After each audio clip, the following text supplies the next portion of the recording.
మన ప్రభువైన యేసుక్రీస్తు నామములో మీ అందరికీ నా హృదయపూర్వకమైన వందనాలు. దేవుడి దినమంతా మీకు తోడై ఉండి మిమ్మల్ని ఆశీర్వదించి కాపాడునుగాక. పరిశుద్ధ గ్రంథంలో నుండి యూదా దేశాన్ని పరిపాలన చేస్తున్న రాజుకి ఒక కప్పురు అందిందండి. ఏమని కప్పురు అందిందంటే, మీ మీదికి శత్రువులు దండెత్తి వస్తున్నారు.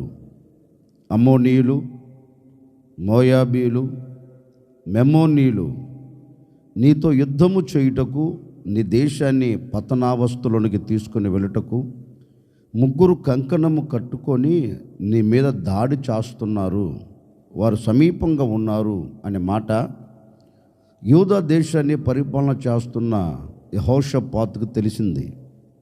తెలిసిన మరుక్షణమే ఈ రాజు చేసిన పని ఏంటంటే, తన దేశమును కాపాడుకొనుటకు, తన దేశమును సురక్షితముగా నిలుపుకొనుటకు, శత్రువుల చేతిలోంచి తమ దేశమును తప్పించుకొనుటకు ఈ రాజు ఓ మంచి ఆలోచన, ఓ మంచి నిర్ణయం తీసుకున్నాడండి. ఏ నిర్ణయము అంటే, అమ్మోనీయులతో, మెమోనీయులతో, మోయాబీలతో పోరాడి ఏదో జయము సంపాదించుకుందాము అని కాదు. ఒకవేళ అలా తలంచింటే చుట్టుప్రక్కల ఉన్న దేశస్తుల రాజుల సహాయం కోరుకునేవాడేమో. గనుక ఎవరి సహాయం కోరుకోలేదండి. ఎవరి వైపు అతను చూడలేదు. అతనికి తెలుసు, ఈ జనుల మీద నన్ను రాజుగా నియమించాడు నా దేవుడు. నిశ్చయముగా నా దేవుడు నాకు జయం ఇస్తాడు. నేను ఒకరి సహాయం కోరుకోవటం ఏంటి? కోరుకుంటే నా దేవుని సహాయము మాత్రమే నేను కోరుకుంటాను అని ఒక బలమైన నిర్ణయం తీసుకొని తన దేశంలో ప్రజలందరికీ ఒక శ్రేష్టమైన మాట చెప్తున్నారండి. ఏంటంటే, మనము ఈ శత్రువుల చేతిలో నుండి మనం తప్పించబడాలి అన్నా, ఈ శత్రువుల చేతిలో మనము చిక్కుబడకుండా విడుదల పొందాలి అన్నా, మనకు సహాయము చేయుటకు దేవుని సన్నిధిలోనికి వెళ్ళి మనం దేవుని సన్నిధిలో ఒక చిన్న ప్రార్థన చేస్తే ఆయన మన మొర ఆలకిస్తాడు అని ఒక నిర్ణయం తీసుకొని దేశ ప్రజలందరితో ఈ మాట చెప్పారు. ఏమని? మీరు మనస్సును నిలుపుకొని, మీరు దేవుని సన్నిధిలో ఉపవాసం ఉండి మీరు ప్రార్థన చేస్తే ఈ శత్రువుల చేతుల్లో నుండి మనం తప్పించబడతాం. దేవుడు మనకు సహాయము చేస్తాడు.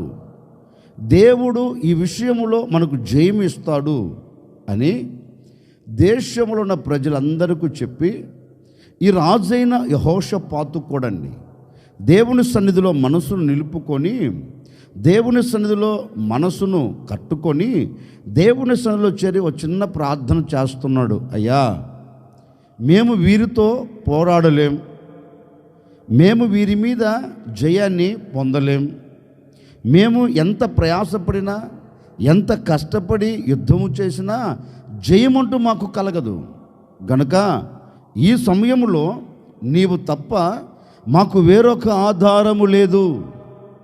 ఈ సమయంలో నీవే మా దిక్కు అని దేవుని సన్నిధిలోనికి వచ్చి, శత్రువులు వచ్చిన దానిని బట్టి ఈ రాజు దేవుని సన్నిధిలో ప్రార్థన చేస్తుంటే, ఆకాశం ముందున్న దేవుడు వీరి ప్రార్థనను విని, ఆకాశం ముందున్న దేవుడు వీరి మూల్గులు విని, దేవుడు వీరికి ఒక శుభవార్తను పంపుతున్నాడండి.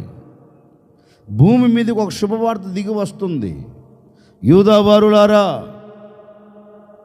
ఓ యెరూషలేము నివాసులారా,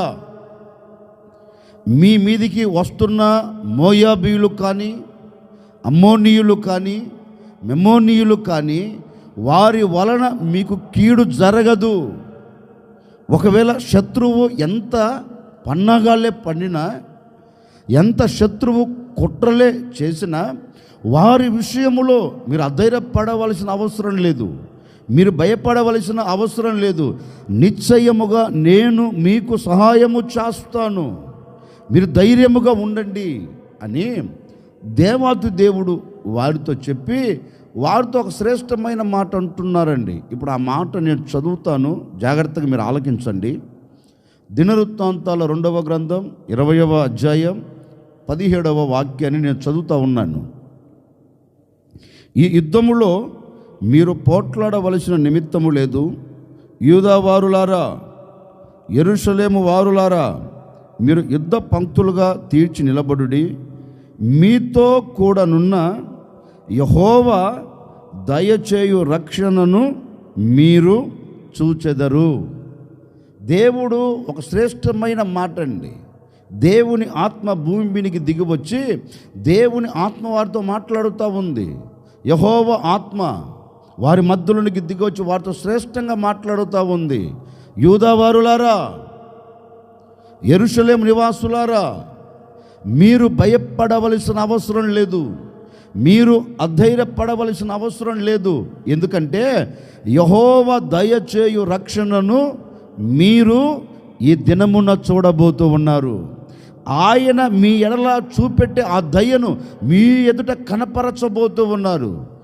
ఆయన మీ ఎడల చేయు కార్యమును మీరు చూడబోతూ ఉన్నారు అని దేవుని ఆత్మ ఒక వ్యక్తి మీదకి దిగివచ్చి ఆ వ్యక్తి ఇప్పుడు ప్రజలతో చెప్తున్నారు, భయపడవద్దు, యెహోవా చేయు రక్షణను, యెహోవా మీ మధ్య చేయు అద్భుత కార్యమును మీరు చూడబోతున్నారు అని వారితో చెప్పినట్లుగండి. ఇదిగో ఈ ఉదయకాల సమయంలో ఒక సేవకుడిగా నేను కూడా మీతో చెప్పే నా దేవుని మాట ఏంటంటే, ఒకవేళ ఈనాటి వరకు ఏ శత్రువు నీ ముంగిట నిలబడ్డాడో, ఏ కార్యము జరగక ఒకవేళ సన్నగిల్లిపోతున్నావేమో, కార్యము జరగాలని ఎవరెవరో సహాయం కోరుకున్నావేమో, అది కుటుంబ పరంగా కావచ్చు, వ్యక్తిగత జీవిత పరంగా కావచ్చు, లేకపోతే నీ పిల్లల భవిష్యత్తు విషయంలో కావచ్చు, నీ వ్యాపారం, నీ చేతి పని, నీ ఉద్యోగంలో కావచ్చు అండి. ఈ విషయంలో సహాయం దొరుకుతుందని నేను కనులెత్తి చూచాను, కానీ ఎవరి వైపు సహాయం కలగలేదు అని ఒకవేళ సన్నగిల్లిపోయావేమో, ఈ ఉదయకాల సమయంలో నా ప్రభునితో చెప్పకనే చెబుతూ ఉన్నారు. ఈ మాటలు వింటున్న ప్రజలారా, మీరు ఇప్పటి వరకు దేనిని చూచి భయపడ్డారో, ఇప్పటి వరకు దేనిని చూచి అధైర్యపరచబడ్డారో, ఇప్పటి వరకు దేనిని చూచి చాతకాని స్థితిలో ఒకవేళ సన్నగిల్లిపోయారేమో నాకు తెలియదు. మీతోనే నా ప్రభు చెప్పకనే చెబుతూ ఉన్నారు, ఈ దినము నా దేవుడు నీ ఎడల చేయబోయే కార్యమును నువ్వు చూడబోతూ ఉన్నావు. నీ ఎడల చేసే ఒక అద్భుతమైన కార్యము నువ్వు చూడబోతూ ఉన్నావు. ఇక మీదట నీ ఎదుట ఏది నిలబడకున్నట్లు, నీ ఎదుట ఏది నిలబడి నిన్ను భయపెట్టకున్నట్లు నా దేవుడు ఈ దినమున ఒక అద్భుతమైన కార్యం జరిగించబోతూ ఉన్నారు. యెహోవా దయచేయు రక్షణను మీరు చూచెదరుగాక, యెహోవా చేయు కార్యమును మీరు చూచెదరు కాక. ఇక నేను దాటలేను, ఇక నేను ముందుకు అడుగు వేయలేనని ఒకవేళ సతికిల పడుతున్నావా, భయపడగాకు. నేడు నీ పట్ల నా దేవుడు అద్భుతమైన కార్యం జరిగించబోతూ ఉన్నాడు. మన పితరులు కూడా ఐగుప్తు దేశంలో నుండి వాగ్దానము చేయబడిన దేశంలోనికి వచ్చేటప్పుడు మార్గం మధ్యలో ఒక చిన్న ఆటంకం ఎదురైందండి. ఈ ఆటంకాన్ని చూచి ఇశ్రాయేలు సర్వ సమాజం అందరూ అనుకున్న మాట ఏంటో తెలుసా, ఇక మనం దాటలేము. ఇశ్రాయేలు అందరూ అనుకున్న మాట ఏంటో తెలుసండి, ఇక మనము ఈ ఎర్ర సముద్రాన్ని దాటలేము, ఇక మరల శత్రువులు మనం తీసుకొని వెళ్తారు, చిత్రవదన చేస్తారు, ఏంటా మన బ్రతుకు అని కృంగిపోతూ ఉంటే దేవుడు చెప్తున్నాడు, మోసే ఆ ప్రజలతో చెప్పు, వారి వెనక నిలబడి ఉన్న ఐగుప్తులను చూచి కలవరపడవద్దని చెప్పు. ఈనాటి వరకు చూచిన ఈ ఐగుప్తులు ఇక మీదట చూడరు. ఇప్పటి వరకు వీరిని భయపెడుతున్న ఐగుప్తీయులు, ఇప్పటి వరకు వీరిని కలవర పెడుతున్న ఐగుప్తీయులు ఇక మీదట వీరు చూడకున్నట్లు నేను వీరి కన్నులు ఎదుట ఒక కార్యం జరిగించబోతూ ఉన్నాను చెప్పు అంటే, ఈ నాయకుడైన మోషే ఆ ప్రజలతో చెప్తున్నారు, భయపడకండి, యెహోవా నేడు మన ఎడల చేయబో రక్షణను మనము కనులారా చూడబోతూ ఉన్నాం. మీరు ఓరక నిలిచి చూడండి, యెహోవా మీ ఎడల ఒక అద్భుతమైన కార్యం జరిగించబోతూ ఉన్నాడు. ఇప్పటి వరకు చూచిన ఈ ఐగుప్తీయులు ఇక చూడకుండా దేవుడు మీ ఎడల ఒక గొప్ప రక్షణను కనపరచబోతూ ఉన్నారు అని వారితో చెప్పి వారి పట్ల అద్భుతాన్ని సృష్టించిన దేవుడు, కలగ చేసిన దేవుడు మరి నీ పట్ల ఎందుకు కలగ చేయడండి? ఒకవేళ నీ ముంగిట ఎర్ర సముద్రం లాంటి ఆటంకాలు నిలబడ్డాయా? ఎర్ర సముద్రం లాంటి శ్రమలు నీ ముంగిట నిలబడి ఒకవేళ నిన్ను బెదిరిస్తున్నాయా? ఒకవేళ ఎర్ర సముద్రం లాంటి పరిస్థితుల ప్రభావాలు విభిన్నంగా మలచబడి నేను దాటలేను, ఇక నేను వెళ్ళలేను, నేను గమ్యం చారలేను, మరలా నా బ్రతుకు ఇంతే అని ఒకవేళ గొప్పగా కోల్చబడిపోయావా? నీతోనే నా ప్రభు మాట్లాడుతూ ఉన్నాడు. ఈ ఉదయకాల సమయంలో నీతోనే మాట్లాడుతూ ఉన్నాడు. నా ప్రభు నీతోనే మాట్లాడుతూ ఉన్నాడు. భయపడకు. ఈ మాటలు వింటున్న సర్వ సమాజమా, ఈ మాటలు వింటున్న నా ప్రజలారా, ఈ మాటలు వింటున్న దైవ జనాంగమా, ఇప్పటి వరకు దేనిని చూచి మీరు కలతలు చెందారో, దేనిని చూచి మీరు భయపడుతూ వచ్చారో, ఈ దినము దానిని చూడకుండా యెహోవా నీ ఎడల గొప్ప కార్యములు జరిగించబోతూ ఉన్నాడు. నేడు నా ప్రభు దయచే రక్షణ మీరు చూడబోతూ ఉన్నారు. ఈ దినము నుండి నా దేవుడు ప్రారంభించి ఉన్నాడు. ఒక అద్భుతమైన కార్యం నా ప్రభు జరిగించబోతూ ఉన్నాడు. ఈ దినం, ఈ క్షణము నుండి నా దేవుడు నీ ఎడల ఒక నవనూతనమైన కార్యం జరిగించబోతూ ఉన్నాడు. నేటి వరకు చూచిన శ్రమ ఇక నువ్వు చూడకుండా ఉండేదవుగాక. నేటి వరకు చూచిన ఎలాంటి పరిస్థితులు ఇక మీదట నువ్వు చూడకుండా ఉండేదవుగాక. నేటి వరకు నేను భయపెడుతున్న భయాలన్నీ నా ప్రభు ఇక మీదట చూడకుండా నీ ఎడల ఒక గొప్ప కార్యం జరిగించబోతూ ఉన్నాడు. ఈ దినం నీవు మౌనంగా నిలబడి చూడు. ఈ క్షణం వరకు నీవు ఏదైతే చూచావో, ఈ క్షణం వరకు ఏదైతే నీ ముంగిటి నిలబడిందో వాటి విషయంలో నీవు మౌనంగా నిలిచి చూస్తూ ఉండు. దేవుడు ఈ దినం ఒక అద్భుతమైన కార్యం జరిగించబోతూ ఉన్నాడు. ఆనాడు ఇశ్రాయేలుతో చెప్పాడు, ఓరక నిలిచి చూడండి. ఇదిగో ఈ 30వ తేదీ కూడండి, ఈ నవంబర్ ఈ 30వ తేదీ కూడా మీరు ఓరక్క నిలిచి చూడండి. నా దేవుడు నీ ఎడల ఒక అద్భుతమైన కార్యం జరిగించబోతూ ఉన్నాడు. నిశ్చయముగా ఈరోజు మీరు ఎక్కడ నిలబడినా అక్కడ అద్భుతాన్ని మీరు చూడబోతూ ఉన్నారు. నీవు చూచేటట్లుగా నా దేవుడు కార్యం జరిగించబోతూ ఉన్నారు. యూదావారులారా, యెరూషలేం నివాసులారా, యెహోవా దయచేయు రక్షణను మీరు చూచెదరు అనినట్లుగా అండి. ఒక సేవకుడిగా ఈ ఉదయకాల సమయంలో నేను కూడా మీతో చెబుతున్నాను, నా దేవుడు చేయబోవు రక్షణను ఈ దినమును మీరు చూడబోతూ ఉన్నారు. ఈ దినమే దాన్ని అనుభవించబోతూ ఉన్నారు. మీరు ఓరక్క నిలిచి చూడండి, అద్భుతాన్ని నా ప్రభు జరిగించబోతూ ఉన్నాడు. ఓరక్క నిలిచి చూడండి, ఆశ్చర్యమైన కార్యం నీ కుటుంబం పట్ల జరగబోతూ ఉంది. ఇప్పటి వరకు, ఈ క్షణం వరకు ఎన్నో ఆటుపోట్లు, ఎన్నో అవంతరాలు, ఎన్నో ఆటంకాలు, ఎన్నెన్నో ప్రతికూలమైన పరిస్థితులు ఒకవేళ నీ కుటుంబాన్ని చిన్న బిడ్డలుగా చేసిందా? పరిస్థితుల ప్రభావాలు నీ కుటుంబాన్ని నవ్వుల పాలకు తీసుకుని వెళ్ళిందా? పరిస్థితుల ప్రభావాలు నీ కుటుంబాన్ని నడివీధిలో నిలబెట్టిందా? భయపడవలసిన అక్కర్లేదు. ఓరక్క నిలిచి చూడండి, యెహోవా అద్భుతం చేయబోతూ ఉన్నారు. మీరు చూస్తూ ఉండగానే ఈరోజు నా ప్రభు కార్యం జరిగించబోతూ ఉన్నారు. మీరు చూస్తూ ఉండగానే మీ ఎదుట నా దేవుడు రక్షణ సమీపంగా ఉంచి ఉన్నారు. నిశ్చయముగా ఈ దినమున నా దేవుడు నీవు కోరుకున్నట్లే ఒక అద్భుతమైన కార్యం చేసి ముగించబోతూ ఉన్నారు. అందుకే దేవుడు చెప్తున్నారు, ఊరక నిలిచి చూడండి, మీరు నేను చేయబోవు కార్యమును మీరు చూడబోతూ ఉన్నారు అన్నట్లుగండి.